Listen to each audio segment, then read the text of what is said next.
Welcome to the No Name Music Cast. To follow us on Instagram, go to No Name Music Cast Podcast. To send us an email, it's nonamemusiccast@gmail.com. And to visit our website, go to nonamemusiccast.com. Now, on with the show.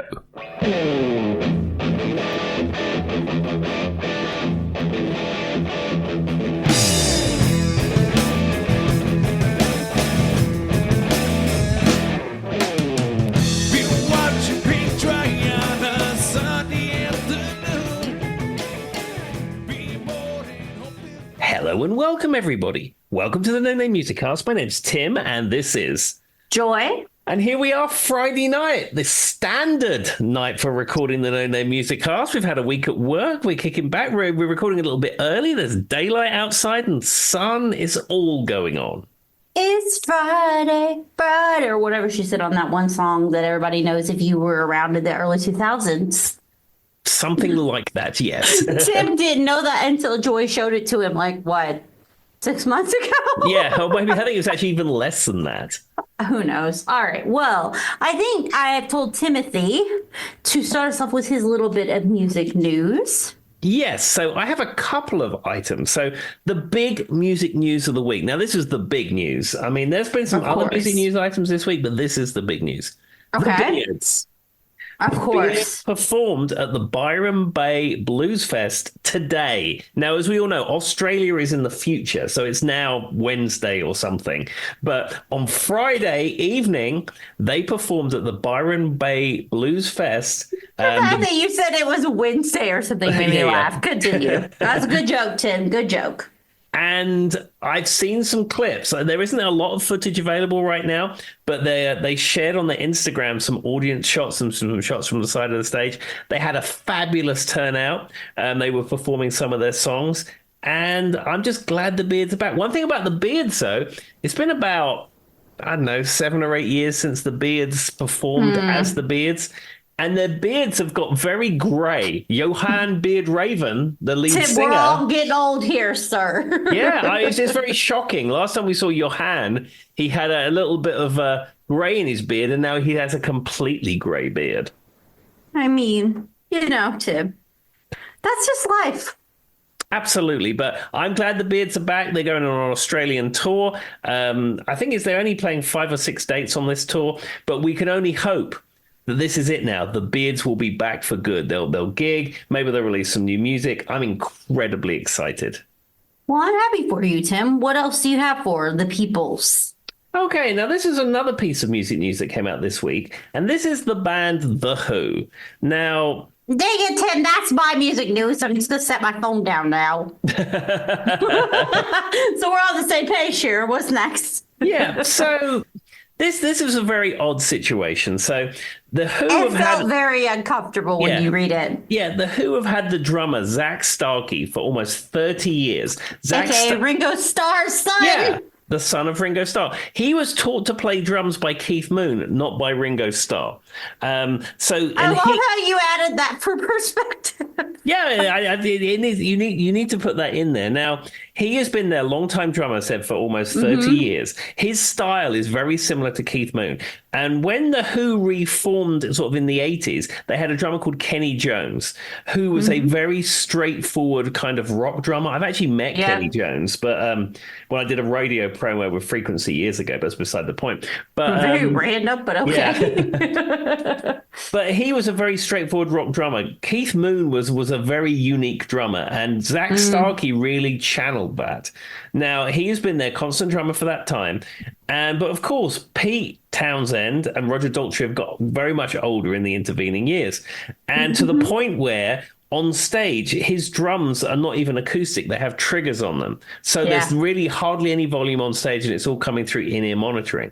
Now, Roger Daltrey at a Royal Albert Hall gig had some kind of meltdown where he said all he could hear was the drums. Now, that doesn't sound like, to me, a drummer's problem. That sounds like a monitor engineer problem. That's what I read from this, and it sounded like a power grab in some way. Okay, so I read this article. So I did the research on this because this is going to be my bit of music news. I'm glad Tim brought this up because this is what I was looking at. I saw it a little bit earlier this week, and I was like, Star that. So me and Tim are on the same wavelength here because we know what we're going to say. And I read this as a weird power grab from old dudes, but like putting the blame on the wrong place. And also, it felt like, and Tim will agree with me. He might agree with me. He might not. I don't know. I'm assuming you will, but I feel like you will. It felt uncomfortably like the blame was being put in the wrong place. Yeah, absolutely. I mean, what you have here is you have Roger Daltrey, who is an 80-year-old man. Now, he's very hard to deal with. He's very grumpy and unpleasant. There's a lot of background history behind that too, if you want to Google it, everybody. Yeah. He is known as someone who's grumpy and hard to deal with. So you have an incredibly wealthy, grumpy 80-year-old throwing his weight around, basically. And I'm sure all of us have I'm the guy from the Who. Everybody look at me. Yeah. Sorry. And I'm sure all of us have had older people in their life who make completely irrational decisions just because. It's probably like everything else. The truth is somewhere's in the middle, right, Tim? Like, let's be honest with it. Like, he's probably not 100% the old cranky man, but that did come off that way a little bit.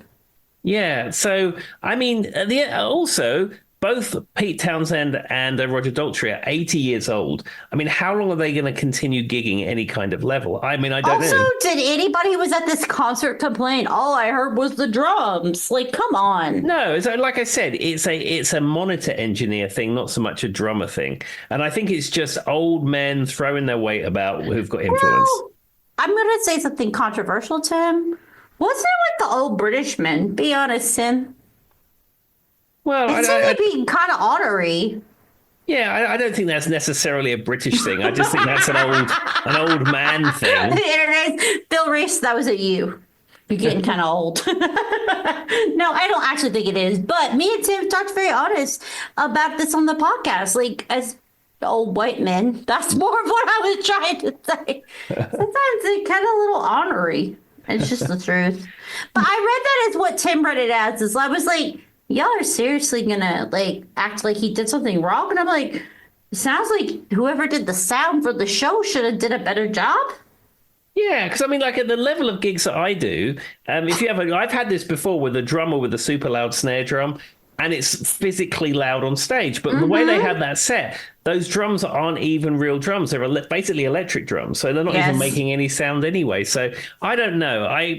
Maybe that's bad to say, but that's how I read it. Yeah, I mean, The Who, legendary band, legendary songs. Yes, we're not insulting anyone. Grumpy old 80-year-old men throwing their weight about. That's what it boils down to. That's what I was getting at. I wasn't trying to insult British people. I was just saying they're like old white men who just want to make a scene about something. And the other thing is, I was like, why didn't you guys have this conversation like behind the scenes, Tim? I don't know. Maybe that's the HR person in me, but we should have talked about this and how can we fix this for the next time? I didn't like having to hear, you know what I mean? I get it. Snare drums are a bass. It can be really intense, right, Tim? It's not even a joke. Sure.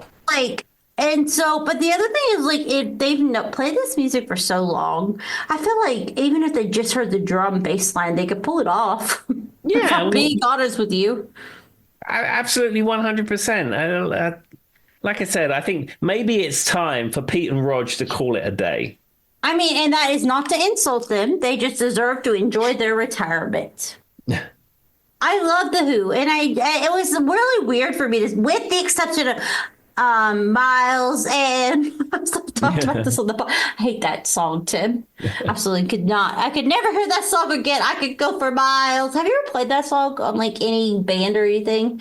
I mean, I've played it myself. I mean, I haven't played it in a band by before. Choice.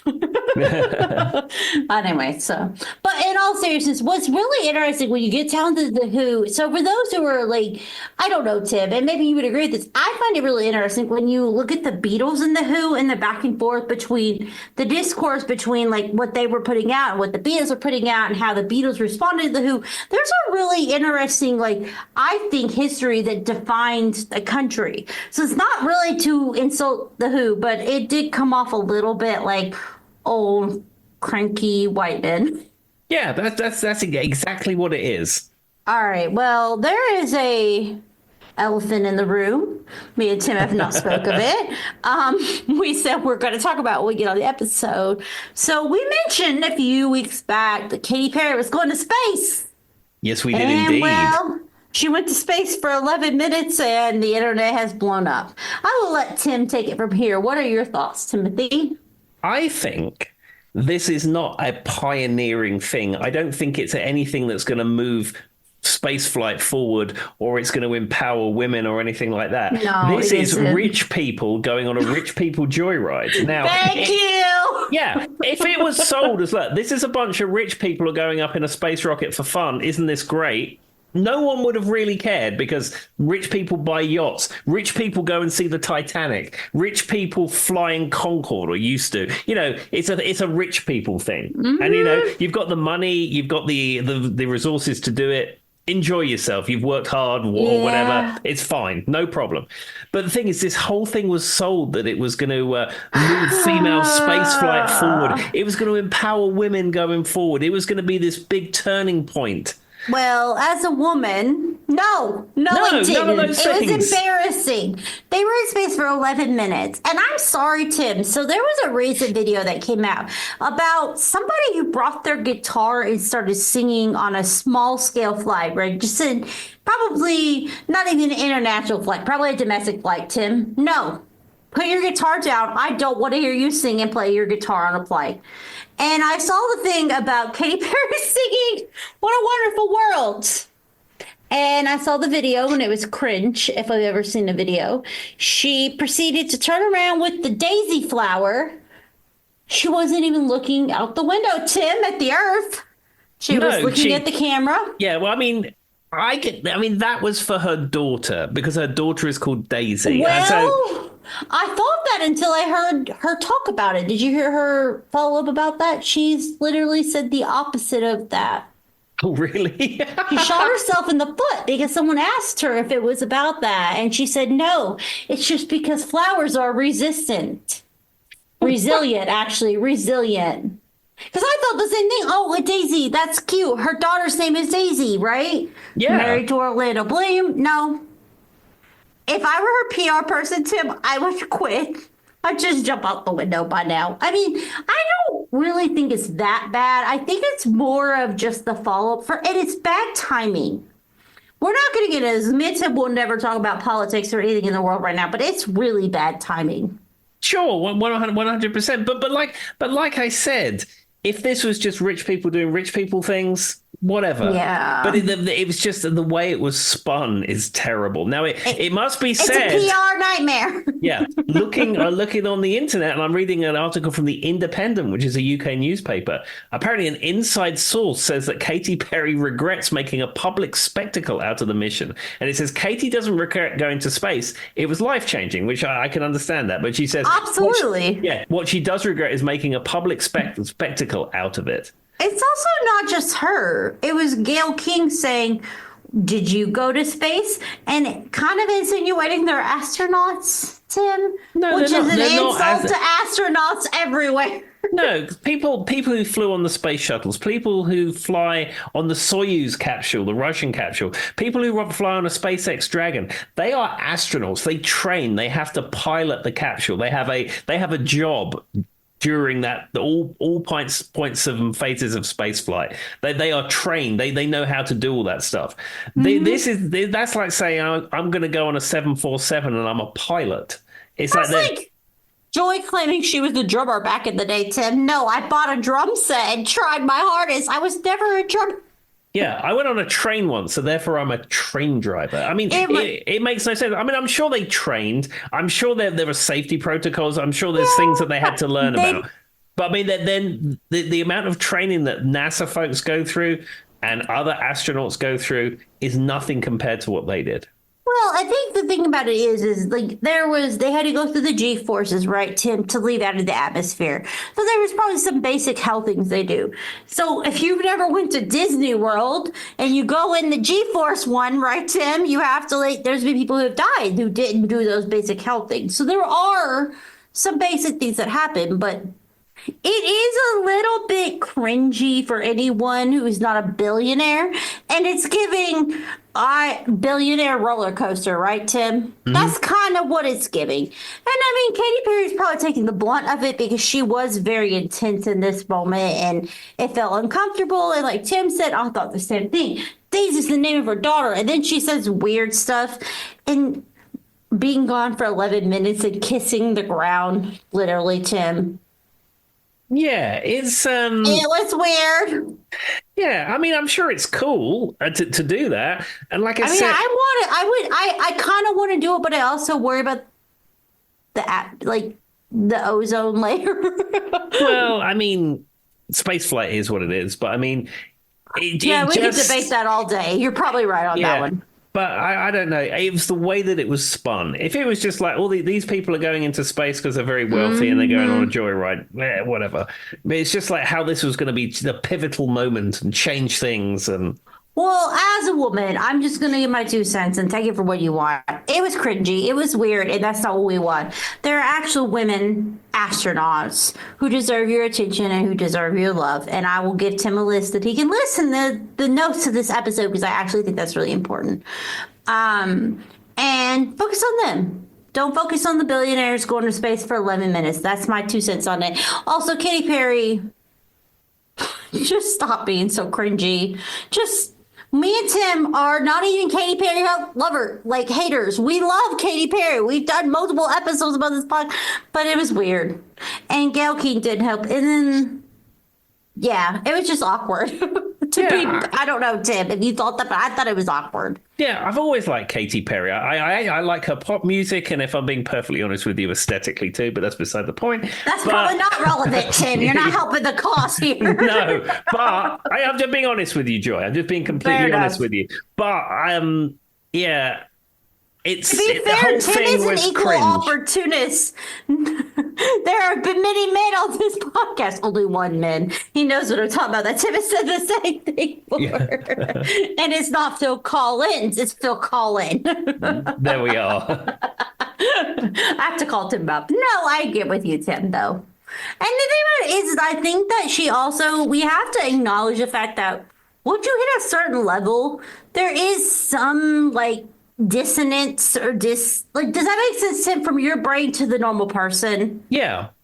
I don't know how to explain that. I don't know if that makes sense to anybody who's not me, but I feel like Tim knows what I'm saying. It's also the same thing when we talk about like people who've been in politicians for a very long time or people who've just been at the height of being a billionaire for a very long time. They're just not in the same. No, they're in a completely different universe. You know, you live in a world of assistance and you live in a world of you never have to drive anywhere and private jets and stuff, and it just disconnects you from society to some degree. So anyway, but yeah, we couldn't ignore it. You will see this in about 2 weeks after probably the hiatus come down. But that is me and Tim's opinion. I'm not against the idea of space travel. I'm not going to Mars though, Tim. I'm not going to. No, and I don't want to. I'm not against space travel or space tourism but it does freak me out. Yeah, I'm not against any of that. And if you've got the money and the means and that's what you want to do it, enjoy it. But just don't spin it in the way this particular mission was spun. I feel like if it hadn't been spun about women empowerment, it would have been cool.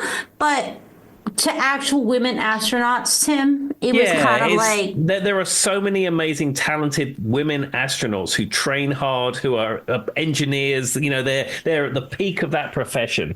And those folks on the Jeff Bezos mission were none of that. They were just wealthy people. Yep. And the other thing is if you're going to be a wealthy person and do it, maybe just don't make it such a weird spectacle. Yeah. It's giving Hunger Games. It's giving... Anyway, I won't move along, but it is giving Hunger Games for everybody who's listening and knows that reference. It is Timothy. I don't know why I keep referring you to such. Tim, I'm assuming you want to go by Tim because that's what you normally go by. It is your episode, so where would you like to take this, sir? Okay, so this is one of these episodes that I like to do from time to time, which has like a theme that ties it all together. So I was thinking the other day of my favorite color. What is your favorite color, Joy? Orange. Ah, My What is favorite, yours, sir? my favorite color is red because, as I knew that everybody was a thing. as everybody knows, red guitars sound better. I have feelings about that, but continue. Well, it's true, probably, but anyhow, Science, something, something, something. probably. So I decided to do an episode based around the color red. Okay. So what I've got is a collection of songs which have red in the title or red adjacency. Okay. All right. So Red adjacent. I need to understand. Are we talking about like rouge from French? Like, what does red adjacency actually mean? either the song or the artist has a red connection, or maybe there is a red lyric that's very prominent. Okay. I need to hear the songs to understand what that means, but we're gonna roll with it. Okay, so the first song I have, how could I not start an episode like this? This is Sammy Hagar. Now, as we know, his nickname is the Red Rocker. I instantly knew that was coming. Also, for those who can't see us, but I need Tim to put this on the Instagram. The fact that Tim is wearing a Macho Man Randy Savage t-shirt and Joy's wearing a Whitney Houston t-shirt is like the perfect Instagram gold. All right, what are we talking about with the Red Rocket? Speaking of big on brand. Yeah, so the Red Rocker Sammy Hagar. The first song is by him, of course. He does have a song that's just called Red, but I decided not to go with that. I'm going with the song There Is Only One Way to Rock. Now, is this a song that you've heard of before? Yeah. Actually, it was a song I only heard about like a week ago, but we're not going to talk about that. I literally came across it probably because of the podcast, if I'm being completely transparent. Because I mean, I do listen to this music, but like Sammy Hagar's like, for me. Whereas it's like, Tim's like, yes. I mean, I love the Red Rocker. I mean, as I've said before, I prefer Van Hagar to Van Halen. I mean, I'm a Sammy guy rather than Dave. I mean, Dave's great, but I like Sammy. Now, the interesting thing about We're this song, such a controversial group here. we are the interesting thing about Only One Way to Rock is that they covered it live when he was in Van Halen. This is a Sammy Hagar solo song, but they performed it live in Van Halen. And on the live Right Here, Right Now album, that song features. I mean, that's fair. I don't know. I mean, the thing about it is so can I ask you, with your love of Sammy Hagar, do you think it's his showmanship over everything else? Because that's what I have to think it is.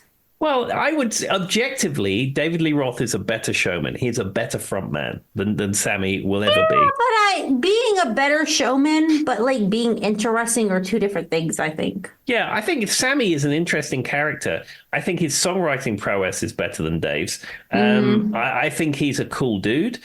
He came through Van Halen the other side with a big smile on his face, and he always had a tequila company that he sold for $150 million. So he's riding high as Sammy. And the other thing with Sammy, He's not going to space. no, he's 77 years old, and he looks like he's 50. Kind of does, actually. He also has fabulous hair. Yeah, And, and you know, I'm a lover of all things curly hair.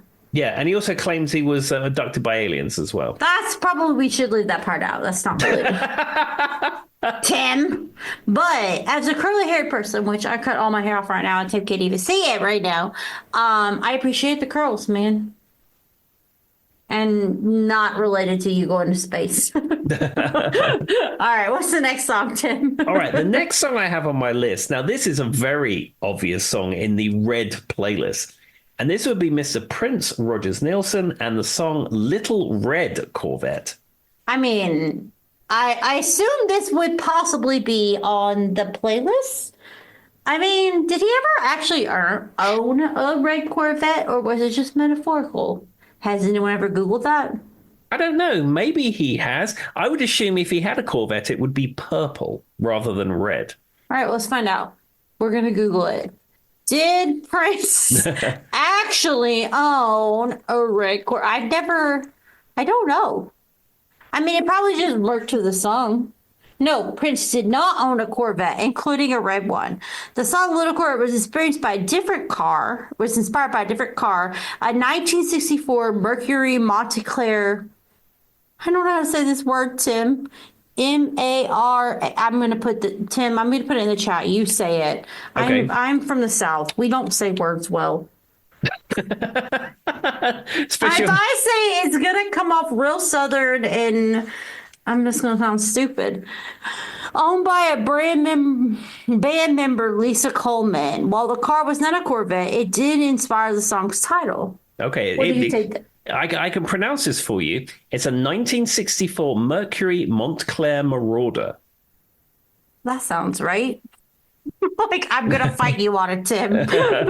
So that is apparently the history behind Prince and his little red Corvette. And apparently it was a band member, Lisa Coleman. Yeah, I think Lisa, I think she was percussion because Wendy Melville was the guitar player, and she's the one who came up with the chord progression for Purple Rain. Well, Tim, you're wrong. Sorry, Tim. It says she's a piano and keyboard. There you go, Tim. Apparently she played piano keyboard. I knew she was not the guitar player, though. I mean, I didn't know any of it. I just Googled it. So I don't know why I'm so beat this Tim. Like, Joy knew any of it. And Wendy and Lisa had a very good pop career after being in Prince and the Revolution. They had a superb song that I like called Lolly Lolly, but they have their whole album, Fruit at the Bottom, is superb. It said they also did a bunch of scores for TV and movies, including Heroes, Dangerous Minds, Crossing Jordan, and Nurse Jackie. And that is Lisa and Wendy together. And you know, they're a lot like the Eurythmics, because you know the Eurythmics, Annie Lennox and Dave Stewart, they were in a band called the Tourists, and they were a couple. And then they split as a couple, but they carried on being in a band, the Eurythmics. And Wendy and Lisa were a couple, and then they split, but they carried on making music together. I mean, I kind of knew that a little bit, but I didn't know to that extent. The other thing is anybody who worked with Prince is like next level to me, so they could do no wrong. Absolutely. All right, well, what's our next song, Tim? Okay, now I figure this is a song that you would probably know. I'm not sure if this is the original artist, but certainly they have a very prominent version of it. And this is the song Redneck Girl. And the version I picked out is the Kentucky Headhunters. Why? Isn't that originally by the Bellamy Brothers? I think it is, but when you look on the amount of listens on the Spotify, Kentucky Headhunters' version is way up there. Okay, well, I'm just not going to listen to it, whoever is singing. I've never really... I mean, to be fair, the Bellamy Brothers are one of those weird bands that, like, I really don't know much about, Tim. They're giving pop country vibes, but I don't know much about this. I mean, I have heard the song for sure, but have you played this song, Tim? Why is this a song that was living rent free in your head? That's the question. Because I've played it in Southwest Virginia cover bands many times. God. And it was one of those songs when I first started playing music in this area I'd never heard of. I mean, in all honesty, I've probably heard the original about 4 times when I was learning it, and I haven't really listened to it since. But yeah. I could play Redneck Girl off the top of my head right now if I wanted to. If we're talking about the Bellamy Brothers, which I am because Joy doesn't know much about the other band Tim was speaking of a minute ago, the only good song out there is Let Your Love Blow Like a Fire. That's them, right, Tim? Is that not their song? I believe that's the case, yes. Okay, well, I don't know much about them, but apparently they wrote the song Redneck. I can tell you right now, the only thing when I think of Redneck Girls, I think of that stupid Gretchen Wilson, Redneck Woman. I know. Have you ever played that song, Tim? No, but I am familiar with Gretchen Wilson. And in fact, when I was in the band Whiskey River, we also acted as a backing band for a young country artist called Jody Piles. And Jody Piles played some gigs with Gretchen Wilson and was familiar and knew Gretchen Wilson. So effectively, we're in the same sphere of a fashion. So for those who don't know, who are not in America and who've not had to live the life that I lived coming from Southwest Virginia, at one point in time, there was a weird early 2000s time where Redneck Woman by Gretchen Wilson was a thing. Her song Here for the Party was the name of the album. And the song went, I ain't no redneck woman, I'm just some high class something. And so when I hear the other song, Tim, I can't not think of that one. So they maybe that's a weird PTSD. I don't know. They connect in your mind, as it were. Yeah, probably. Anyway, continue. I Well, just had a weird thought.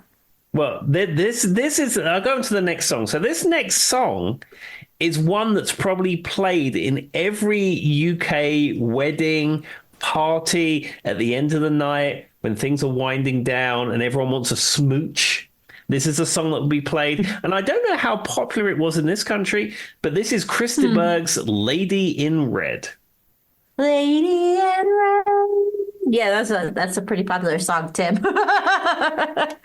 I mean, actually, that is like, it's kind of weird to me that you wouldn't think that because, to be honest, that's been played in like everything ever since the beginning of time here. Yeah, I just didn't know. Sometimes you find artists just don't you don't translate. And we've come across this before where you've mentioned an artist to me and I've mentioned an artist to you or a particular song, and it just doesn't. It had no impact. Well, he is like British Irish, right? Like, that's what I think he is. No, that song is definitely like, to be honest, Tim, that is probably playing on 99.1 right now, locally to us. I can't think of a more iconic song. But if I'm being completely transparent with you, that's the only song I know from him. Does he have a catalog that I'm not aware of? There's a Christmas track called A Spaceman Came Traveling. There's another song he goes, "Don't pay the ferryman." Have you never heard that? No, that's the most British thing I've ever heard in my entire life. Like, we don't have ferries, Tim. I mean, we do, but not at the same. The people in Louisiana are like, we have ferries. Like, we go down south and those, like, you know what I mean? Those bog kind of areas, you might get a ferry, but not so much. And there's probably somebody else in America screaming right now. But to be fair, the Lady in Red might be one of the most, she says cheek to cheek with me might be one of the most iconic songs I've ever heard in my entire life. And probably, he's probably made so much money off of that song, Tim, because I feel like it's been used in like every movie ever to like the woman walking in some white, red ball gown type situation. Yeah, and then if I'm looking on the Spotify to give you an idea, so the song "Don't Pay the Ferryman" that has had 21 million listens on Spotify. Okay. The Lady in Red has 500 million. Listens on Spotify. I would imagine even with the shoddy amount of money that streaming services pay artists, I'd imagine Chris de Burgh is probably doing very well off of that one song. I just know from perspective, as someone who grew up in America, I've heard that song a million times. It's used in a lot of movies. So with that being said, Tim, what is your next Red song? Okay, so I'm going a little homegrown here. So I'm going with Kirk Farmer. Now, Kirk Farmer is a musician from Raleigh who now resides in North Carolina. I met him in Roanoke when he lived in Roanoke, and I was in a band with him called Dirty Rumors. And it was like a jam band. We used to play No Woman, No Cry, and it would last for 14 minutes. And I've got some very interesting recordings of that era in my live music career. I always enjoy playing with Kirk, and very occasionally I will go up to North Carolina and do a gig with him. But he's been involved mostly now in a Grateful Dead tribute band, and they're very successful. But he was going to record an album originally. And that's actually the reason I bought this interface, this PreSonus box that I'm connected to now, was to record Kirk's album. And that's how my microphone is connected into my computer. It's still the same one. And I had no knowledge of recording music on a computer up to that point. It's nothing I'd ever really done. So I learned how to use all that stuff recording Kirk's album. Now, in the end, Kirk didn't release an album. He released a couple of EPs. And this particular song from the Red Eyed Nights EP is the song Red Eyed Nights, and I play all the guitar on it. So if you haven't heard that song, go onto a streaming service of choice, pull up Red Eyed Nights. In fact, pull up all the Kirk Farmer stuff because I play guitar on all of it. I feel like that was just a personal plug for Tim. Well, it is, but also, I have a connection with a song with red in it. I have to call him out though, because like a little bit though. I mean, it feels like though, like you have to say it, Tim. Like you're legally obligated at this point. It feels very on brand. Yeah, absolutely. I mean, Kirk Farmer is an amazing talent, songwriter, singer. He is. producer, all of those things. He really is an amazing talent. And if you guys think I'm serious, Tim knows I'm not. He's dealt with Joy's nonsense, and she mostly calls him out because he calls her out when she can't say words. I want everyone to know I got a comment this week from last week's episode. Well, it won't be last week's episode when you hear this episode, but it doesn't matter. Joy not saying Blue Oyster Cult properly. Yeah, you was having some challenges, and I was struggling.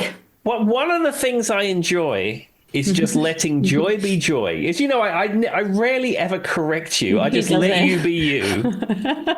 It's just funny. So, moral of the story is Joy also calls out Tim. But it's a good song. And the other thing is, I feel like Kurt is one of those artists people don't really know much about. Like, to be completely transparent with you, Tim. No, he should be more famous than he is. Certainly the quality of the music that he's even released on streaming services, more people should know about Kirk Farmer. But as I said, he has this Grateful Dead tribute band now called Bring Out Your Dead, and they are getting some amazing traction. They are the real deal. I mean, he plays the Jerry Garcia part, and they have two drummers. They are absolutely fantastic. I love it. I mean, I think that's fantastic. And Tim is bringing the people to what they want to hear. All right, what's next, Tim? What's our next Red song? Okay. Now, this is an interesting one, and this is one that we've covered on this podcast before, but I think it's worth mentioning again. So this is Nena and the song 99 Red Balloons. I would say Nena, but that's okay. Yeah, Nena, same thing. The interesting thing is in the United States, it was released in German as 99 Luftballons. In England, it was released as 99 Red Balloons in English. Yeah. And to be honest, that's what we've seen in America. We've seen both. So for me, I've seen, obviously I've seen 99 Luft Balloons. I've also seen 99 Luft Balloons. And so what's interesting is I think the American audience has gotten both sides, right, Tim? Yeah. I don't know if for good or for bad, we get both. Yeah, but certainly in the UK, we only got the English language version. Really? I only learned about the German version way after the fact. Now, of course, Nena was a German artist, and certainly in the UK and abroad, she was a one-hit wonder. From my understanding, is that she had quite the career in Germany, but certainly outside of Germany, she's just known for that one song. Really? I mean, to be fair, there is a lot of lore around them, but I think from an American's perspective, we got a little bit of both. Because I think we got the version you guys saw in the UK first, and then people started Googling it and looking into it, and we got both. That's so interesting, though, to look at from an outside. I guess I hadn't really thought much about it. Yeah, and also that 99 Luftballons on the Spotify, it has 528 million streams, so over 500 million streams. I'd imagine if she had any part of writing that song, she's probably doing okay. Yeah, for sure. I mean, you really couldn't say much about a Red episode without bringing it up, though, to be honest. No. It's just interesting to me that, how long after you heard the original do you think you learned about the German version? Sometime years after the fact. Dang. I don't know if I knew which one first, to be completely transparent. I feel like from an American perspective, maybe we got this all delayed to begin with, right, Tim? Mm-hmm. There was a delay to begin with. But I feel like I knew about both. Weird. All right. Well, what's the next Red song, Tim? Okay, so this is another country music classic, which I'm sure you will have heard of living in this area, and you probably hope you'll never hear it again. This is Toby Keith and Red Solo Cup. So I struggle with the fact, so Toby Keith passed away last year, right, Tim? Yeah, I think it was. I think Toby Keith passed away the last year. He is not my cup of tea. Mm-hmm. We disagree on basically everything. Yep. But this song was really fun. And what's really weird about it, Tim, and Tim's going to be like, of course they did. Glee did a version of Red Solo Cup. Glee did a version of Red Solo Cup. I fill you up. Let's have. Yeah, it was really awkward. First of all, the song's about alcohol, if anybody didn't pick up on that. And Glee was about high school students. So that was weird. Interesting. I don't know why they picked into that. For those people outside of the United States who don't know, Solo is a brand of disposable drinkware. If you didn't know that, because certainly when I first moved here, I hadn't come across disposable drinkware from the brand Solo. So I was like, what are they talking about? Solo cup? And then of course you see you go to Walmart and you see Solo stuff for sale. I mean, it is, and it's just a plastic cup. I don't know why it has to be red. Because the irony is, Tim, is that you can get it in any color.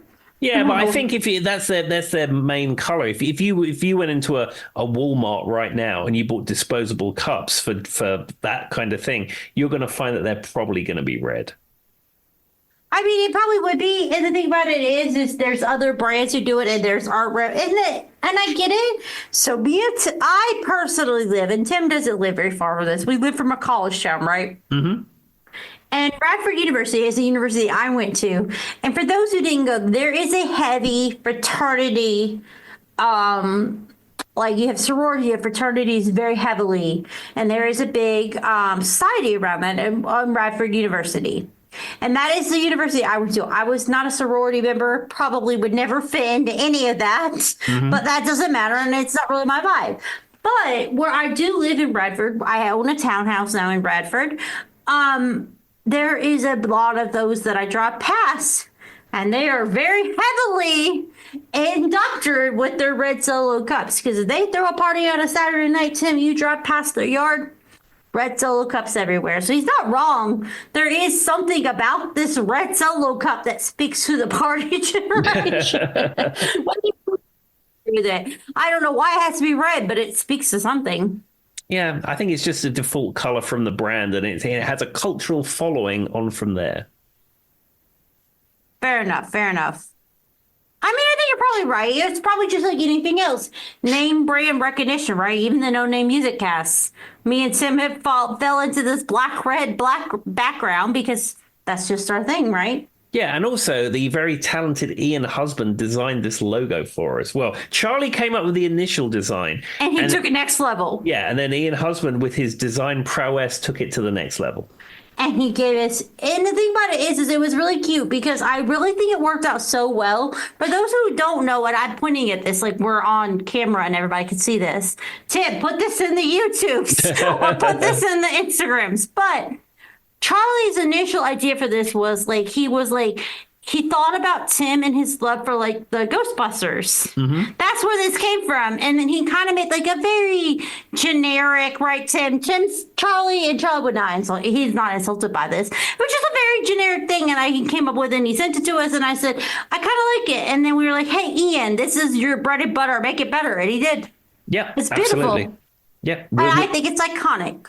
Absolutely. Very happy to have an Ian Husband's creation in our marketing, if you will. And the thing about Ian is Ian has actively been a supporter of the No Name Music Cast. Like he had me and Tim on multiple marketing things from the get-go. So absolutely. Go, Ian, go. Anyway, I also think he looks exactly like the writer of Hamilton. What is his name? Lin-Manuel? God, I can't say it. Manuel. Tim's right, but there's another name. It's not his full name. What is his name? I'm gonna yell at myself. Hold on. Hamilton. Tim, you're gonna have to say it because I'm not saying it right. But there's a whole name there. Okay. Tim's like, I don't know what you want me to say. It's Lin-Manuel Miranda. There's another name. Lin-Manuel Miranda. I was missing one of his names. I apologize. Like, this is annoying me because there's more to that. But if you have ever seen Ian Husbands with his fabulous long hair, he looks exactly like Lin-Manuel Miranda. That's my 2 cents. And everybody thought it was crazy, and then slowly everybody's like, he kind of does. Like, have you seen it, Tim? I'm not crazy, am I? No, you're absolutely correct. Sorry, Ian, if you're listening to this. I don't know if that's an insult to you, but I don't think you would think that because he's amazing and he's like a musician and you probably love it, but I think you look just like him. There we go.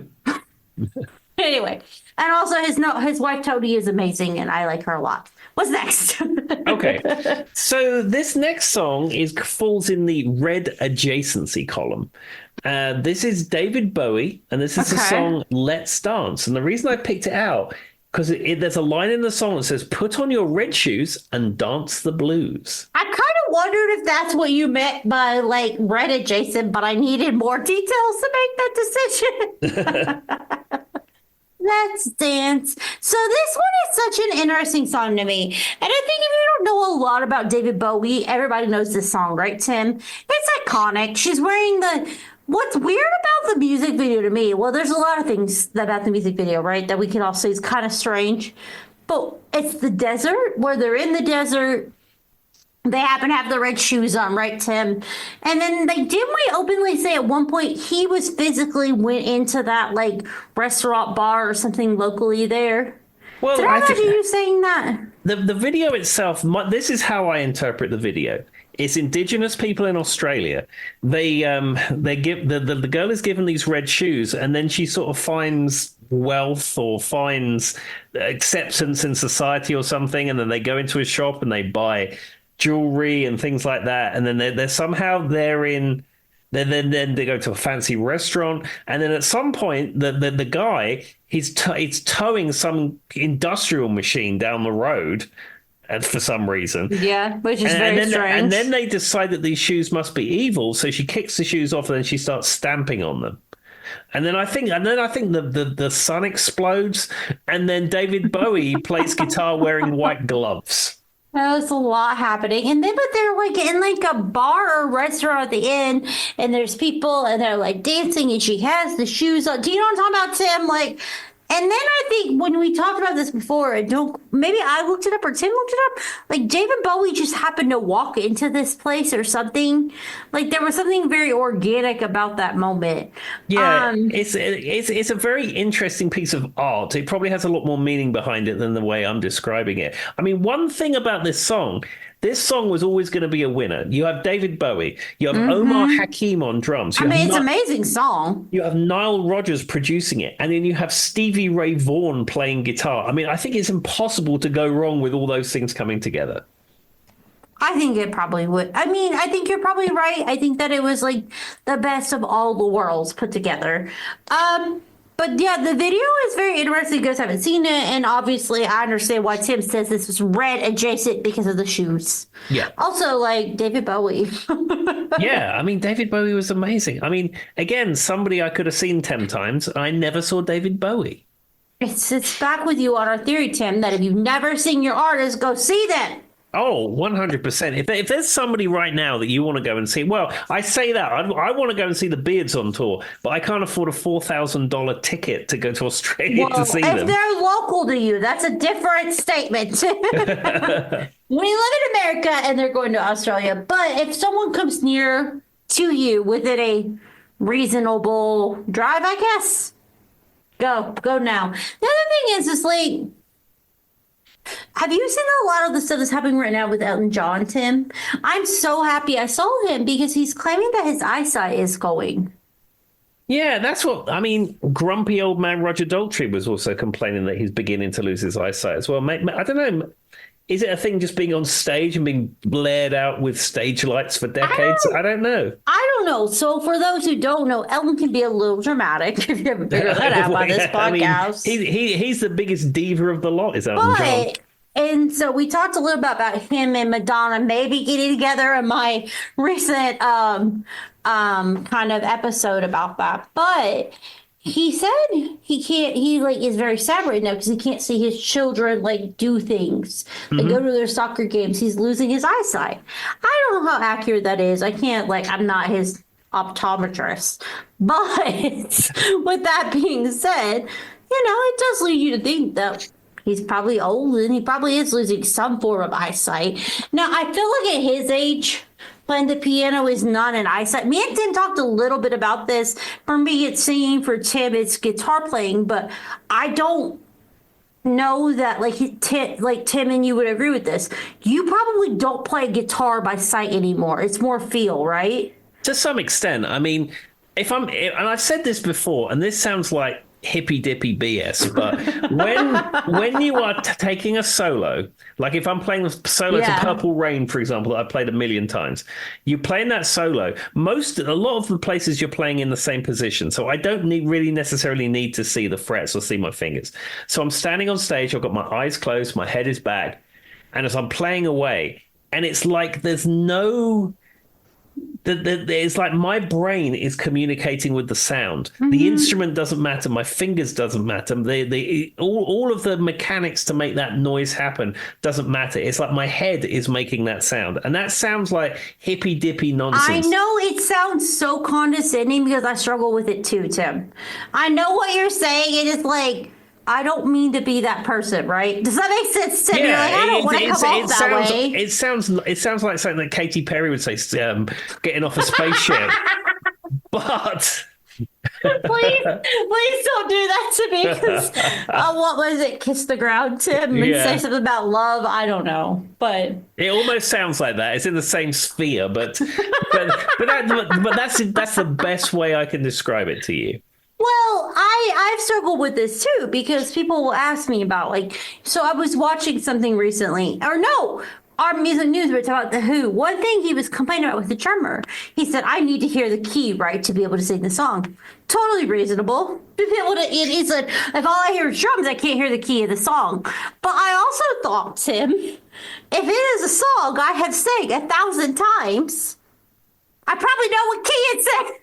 Well, that's true, but also you're not 80 years old and deaf.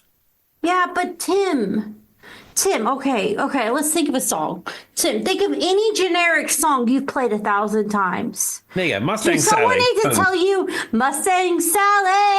But does someone need to tell you what key that's in to be able to just do it? No, because the song would start and you'd figure it out. But I'm just saying, okay, so from a singing perspective, for someone who, I've talked about, that's my bread and butter. A lot of times, I don't even know what key the song is in off the top of my head, but I know what it should sound like. Does that make sense? I don't know, but that's no one has to tell me what key Mustang Sally is in for me to be able to sing that off the top of my head. And that's why I'm like, y'all don't sound like old honorary men. I don't know, Tim, you performed a lot more live because when I perform live, it's been more like musicals and actual choirs, and I'm performing with the band, so that's a whole different sound. But for me, I'm it's The Who. You don't know what key your song is in that, Tim, he can't sing it a cappella? No, because the other thing about Roger Daltrey, The Who, every member of that band was a virtuoso. And as we've spoken before, the parts were wrong, where Townsend was the drummer and then John Entwistle was the lead guitarist and then the Moon was the symphony orchestra. The whole thing was different from an normal band. But even with those virtuosos in the band, Roger Daltrey was never a really good singer. And you make a good point on that. Yeah, his singing capability fell off a cliff big time. And any contemporary Who. So he's probably feeling a little bit about that anyway already. That's a nervous part for him. Yeah, he's not a good singer. Everybody who's listening to the podcast, don't come for me. Mustang Sally is in a C major. I know that. Before someone says something, don't come for me, internet. But I'm just saying, I feel like if I had sang a lot of songs from The Who for that many years, Tim, I don't think I would need a key to set me up. It's not like when I don't know about you, Tim, but most artists who sing the same songs over and over and over again, I don't need a pitch pipe every time I sing a C note. No.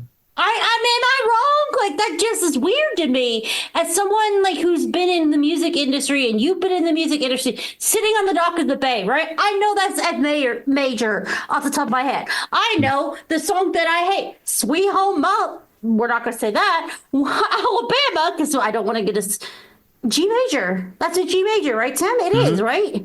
How do you... My Girl, The Temptations, C major. I just feel like if I had been singing in The Who for that many years, I don't need to be told what key to sing in. Yeah, but you're not a grumpy old man, are you? Okay. Am I just putting too much thought in? I don't mean that to sound weird, Tim, but like if I asked you what key a song is you played 1,000 times, you would know it, right? Yeah, I mean, some cover bands play them in different keys, but yes, I could probably tell you the Generally, correct key. whatever key is, I heard it through the grapevine. E flat minor. Like, I don't know. What a Wonderful World. Katy Perry. I want to say that's like an F. Like, I don't know. Something like that. Tim's like, I'm not the one to ask. I don't read music. But like, Tim, okay, what's a song you played 1,000 times? Just name the first song that comes to mind when you think about a song you played 1,000,000 times. I would think of, I don't know, Free Bird. There you go. Okay, what key is that in? That is in the key of G. Like, you would know that, right? Yeah. Do you need to? And the other thing is if you've never, I mean, I don't know about you, Tim. I played the ukulele for 2 minutes, and I can hear the strums. Like, you know what I mean? Like, I just don't understand why you need. Okay, well, I'm gonna get off my high horse. It's just weird. The whole thing seemed weird and old and like unnecessary. 100%. If the Who is listening and they'd like to come speak to us and explain your points, it's just weird because I don't know about you, but like even like I can literally sing scales like do, right? We're taught this. Like I don't need the. If I couldn't hear the drums, I would probably just pull it off. Especially an 80-year-old man who's been singing the same song since the 1960s. Okay, thank you for coming to my TED Talk. What's next, Sam? Okay, now that we've spent 20 minutes. The next song also has some kind of red adjacency. This is The Police. This is the song Roxanne, and it's picked up because Roxanne, you don't have to put on the red light. I think the assumption is Roxanne was a lady of the night. I mean, I always thought that, but I've never really confirmed it because I thought it was like a red district, like kind of reference, right? Yeah, I think what it's talking about is like I've never been there, but in Amsterdam, in their red light district, they will have like shop fronts where a lady, a sex worker will be in that, or male the sex lady worker. of the night. Yeah, or male sex worker or transgender sex worker or sex workers in general, should I say? Yeah. Will be in these shop fronts and they have a light on to say that they're available for business. And I think that's what it comes down to. And for those who aren't listening, and Tim, can you confirm this? Would Roxanne be a G minor? I haven't played it, so I don't know. I feel like it's in G, right? Tim can't confirm or deny. If that's wrong, don't come for me, Internet, but I want to say it's in G. Anyway, so that's just mostly me being annoying. But I want to say Roxanne is in G because it has that Tim, it has that dark sound to it, right? Like it has that kind of like G sound to it, but maybe I'm wrong. God, I'm probably wrong and people are going to yell at me. Tim, look it up. It's in the key of G minor. I haven't been canceled yet, y'all. I've been wrong 90%, but we'll take this one as a 10% win. But anyway, with that being said, I love Sting. My favorite part about Sting, though, is is he a good singer or is he just a singer? Sting is a unique singer. Sting is a far better singer than I will ever be. I mean, he's not Freddie Mercury or Robert Plant or something. It's just so interesting to hear him sing, though. Yeah, he has a very unique style of his vocals. I will say, though, he has an ability to sing, like, on key, right? And I think he has what's interesting about singing, and maybe I'm wrong, Tim, and maybe you could agree with me, you don't agree. Sometimes it's not about being the best singer, it's about being distinct. Oh, 100%. I mean, he and was his probably voice is so iconic. Yeah, I think you hear a song with Sting singing, and you know it is him, or should I say Gordon Sumner. And then what's really interesting about this is we talked about on our MTV episode, the Police and like Sting as a whole and yada yada yada. They were obviously they're not American guys. We're not gonna. I understand they're from England. And what was super interesting about MTV and all the bands they put on in the early '90s were the UK bands, right, Tim? Yep. Because they had the music videos. the Police, for good or for worse, whether you love them or hate them, even their stalker songs, were the defining things for the early 1990s with MTV. Yeah, and it's because Top of the Pops existed and they made music videos for that. So yeah, then they got a leg up in the United States because of those music videos that they already had in stock, as it were. And so I think that that is a defining factor for Sting. I think that it is something to be said, and I feel like I struggle with this when people talk about, like, Britney Spears or anyone who people define as not the world's greatest singer, right, Tim? Sometimes it's not about the singing. Sometimes it's about the sound. Because the thing about it is there's something so iconic about Britney Spears or the Police. Oh my God, I'm going to get yelled at because I compared Sting to Britney Spears, and someone's going to tell me that's the world's worst thing. But Tim knows what I'm saying, though. It's the it factor. It makes a difference when you sell music. Tim has been with many local bands, and he knows this. I've been with people who I think were the most, people who studied music their entire life. They're amazing singers, but they never sell a record. And the reason that is, right, Tim, is a lot of it's just the it factor. Yep. Or just being different in some weird way. And as much as Katy Perry singing with her Flower, What a Wonderful World, is annoying, she has some weird it factor about her that makes her sell albums. She does. I mean, she's had a great production team behind her. Early in her career, she was basically singing with a rock band, and she sort of proved that she was a talented performer and could handle being in a live band. And I don't know. And plus, I mean, her looks as well. I mean, she's marketable. Something to be said about that too. She's Marketing marketable. is everything, and I mean, whether we hate it or we love it, right, Tim? Marketing is important. Yeah, 100%. There could be the most wonderful singer in the world, but if she can't be marketed, she might not make it. Absolutely. Well, I tell you what, Joy, we're going to do one more song to close out this episode. We have taken a turn here. Exactly. The big red episode. All right, what's the next one? We are in April, so we're very close to Christmas. And this is... What a statement. Continue. Yeah, this is Gene Autry and Rudolph the Red-Nosed Reindeer. I mean, now that is a song I have played on many instruments because it's pretty basic. I mean, you know what my thing is, Tim? And Tim's like, oh God, she started.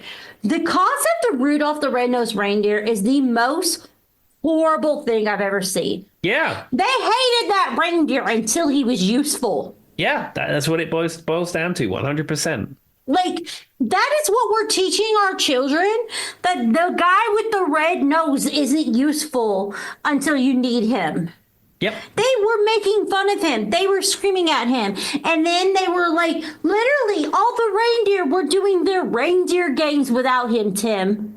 They were out there having fun, playing all the fun things. I don't know what reindeers do, but you know what I'm talking about. Yep. And then when they needed him, oh, can you come help us? I would have been like, nah, you're on your own. But he was a better person than I was. Yep. They made fun of him, Tim. They did. It was terrible. It's like, who wrote that story? It's really bad. Yeah, 100%. That's a whole nother episode. We need to dissect like these stories from childhood that like made us terrible. Because like, it literally is like, you're not useful. And you have a red nose. Let's make fun. Oh, we need you now. Anyway, justice for Rudolph. But I'm wrong. Am I, Tim? It's a really bad story. No, I'm completely with you. All right. Well, if you guys want to sign up for Justice for Rudolph, and by sign up for Justice for Rudolph, I mean just follow us on the podcast, Tim. We have a pretty big Instagram following now. We're on the Threads. You can find us anywhere you get the podcasts. And what would you like to leave the people with? I would say just be kind to everyone that you meet. Also, be kind to reindeers. Just because they have red noses doesn't mean you don't need them in the future. Bye-bye. Bye-bye.